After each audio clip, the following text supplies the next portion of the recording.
Hey guys, I'm Alison Fleury and I'm going to be talking about rabbit fever or tularemia, which is an infectious disease that is typically passed on from rabbits, ticks, or fleas to humans. So, the infectious agent. Tularemia is caused by Francisella tularensis, which is of the genus Francisella and the class Gamma Protea bacteria. This is a facultative intracellular bacterium, and there are 4 different strains that all actually cause tularemia, of which F. tularensis is responsible for 70% of the infections of tularemia that we see. So tularemia is also known as rabbit fever, market man's disease, and meat cutter's disease, but it's best known to us under the name rabbit fever. So how common is tularemia? So around 200 cases are reported in the United States per year. Most of these cases are reported in the summer because that's when we see the biggest uptick in the production of, I guess, ticks and fleas. And so since antibiotic treatment was introduced, though, fatalities have actually dropped from 60% of all cases to 4% of all cases, and U.S. incidences are now less than 1 in 1 million, which means it's extremely rare. In Europe, that's actually considerably higher. Incidences are about 1.8 persons per 100,000 people per year. So how do you get tularemia? So this can infect humans through the skin, through the mucous membranes, gastrointestinal tract, and respiratory tract.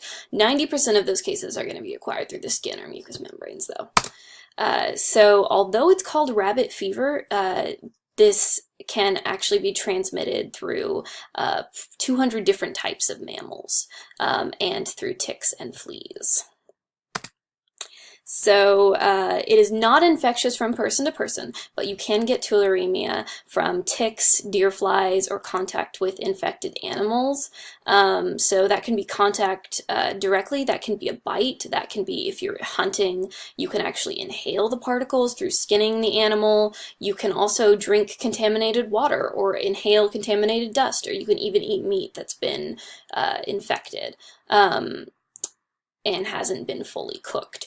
But although it's actually called rabbit fever, 63% of cases reported are reported as originating from ticks, and only 23% are reported as from wild rabbits. So although over 200 different types of mammals can get it, we do call it rabbit fever because 23% of the overall cases do come from rabbits, although so many other mammals can transmit it as well. So there are actually 7 different forms of tularemia that you can get once you've contracted the disease. So you have ulceroglandular or glandular, which can both result from handling a carcass or an insect bite. Oculoglandular is a form that can affect your eyes, that can result from touching your eye after some form of contact.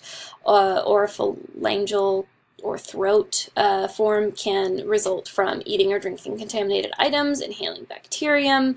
Pneumonic can come from inhaling or from an infection that started somewhere else in the body and spread to your lungs.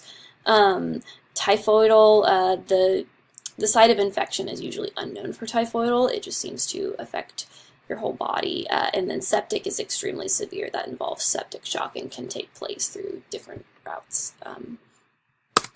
Signs and symptoms. So incubation is going to take up to 21 days, and then you get a very rapid onset of high fever. And then your other symptoms will depend on which form you have, but they can include skin ulcers, mouth ulcers, lesions. Those are the hallmarks kind of the symptoms of this disease, or those lesions and those ulcers in a lot of cases. It depends on the form that you have as to whether or not you'll contract those, but they're very well known as being a symptom of this. You can also get diarrhea, vomiting, pneumonia, fever and chills, muscle aches, dry cough, weakness, bloody spit, difficulty breathing, redness in your eyes, a mild rash of some type, and then enlarged lymph nodes. So here are some of those. There's a hand lesion on the left here, and then we have these swollen lymph nodes in the middle there. That's what that can look like in a more extreme case, and then an ankle ulcer on the right. Potential complications if this is untreated, like I said, only 4% of fatalities take place now that antibiotics have been introduced. So antibiotics are extremely effective at treating this, and fatalities are extremely low now. But if it is untreated, you can get pneumonia, you can get meningitis, you can get pericarditis, which is an irritation around the heart that can require antibiotic therapy. You can get osteomyelitis, which is the spread of the infection to the bones, or you can die. Fatality can take place. So chemical warfare, tularemia is actually a Class A bioterrorism agent. That's because, among other things, it's very, very easy to freeze into a powder and inhale, so it's very easy to spread over a large space, and it can take as few as 10 germs for infection to take place. It's highly contagious as a result of that, and it's very virulent, which is because it can live in moist environments for weeks or even months. So not only does that mean that you can be infected from a carcass, but it also means that were it to be used as a bioterrorism agent, it would be very very easy for that to continue to infect people a while after the actual attack had taken place. The CDC thinks that it's a fairly serious risk in that aspect. So other Class A agents, for a little bit of context, would be Ebola, anthrax, smallpox. So treatment and prevention, though. There is a live vaccine, which actually was originated in Europe, so it's not widely available in the US. The reason for that right now is that it's actually still in review with the FDA. But people who work in labs are able to get this vaccine because they're high risk, and also it is distributed to some people who are higher up in the government, apparently, even though this is supposed to be so easy to treat with antibiotics. I think in the event of a bioterrorism attack of tularemia, they want to have some of those people protected, I guess. So prevention is typically what you're going to see for a lot of diseases involving ticks and other insects. It's going to be wearing long clothing, using insect repellent, not disturbing the carcasses of dead animals, which is a good rule to live by anyway. If it's diagnosed early, rabbit fever is really easy to cure with the antibiotic treatment. Typically, the antibiotics are going to be streptomycin.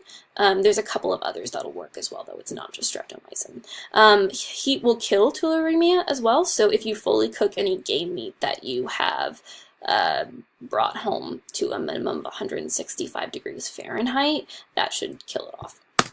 So something that I wanted to talk about as well is something that's come up in some of our panel discussions is how does this disease affect the animals that it's infected? So tularemia in animals is not contagious animal to animal. It'll cause a high fever, lethargy, loss of appetite, signs of sepsis, can cause death. No lesions or ulcers will usually take place in animals. You can get the enlarged lymph nodes and the red eyes, though. So this is rare to see in domestic rabbits because they would have to contract it usually from a tick or from a mosquito. And those typically domestic rabbits aren't outside. So those usually aren't a risk, but your dog or your cat can actually be at risk. In summary, keep an eye out for those monsters, those rabbits. And I think that pretty well concludes my presentation. Thank you.